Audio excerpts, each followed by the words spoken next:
Debt Management Plan.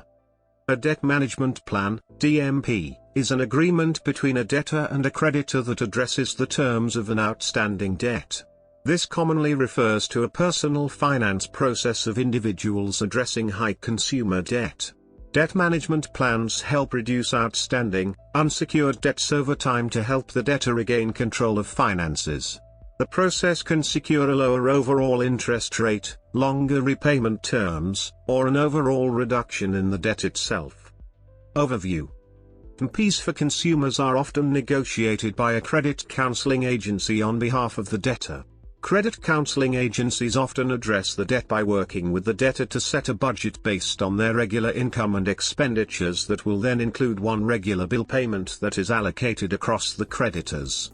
Agencies will negotiate on behalf of the debtor to lower payments and interest rates with creditors.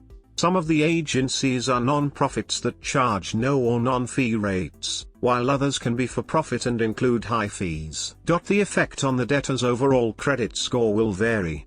In the United Kingdom, as well as DMPs, residents can also apply for an individual voluntary arrangement, IVAs, which can give the debtor a discount on their debt.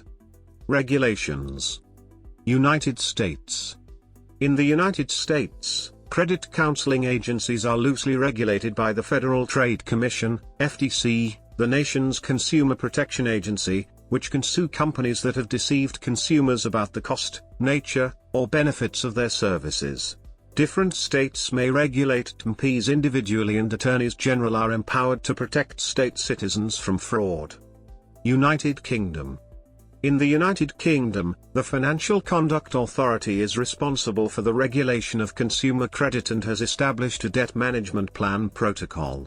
It can impose fines for improper conduct. European Union.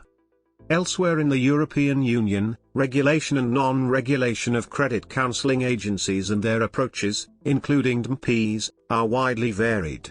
In Sweden, guidelines for credit counseling are loosely provided by the Swedish Confederation of Professional Employees, TCO, and creditors are encouraged to use them in lieu of the court system. In Ireland, the Irish Congress of Trade Unions, ICTU, provides debt resolution information directly to debtors. In Latvia, a debt advisory company called Lacrau works with employers to assist indebted employees.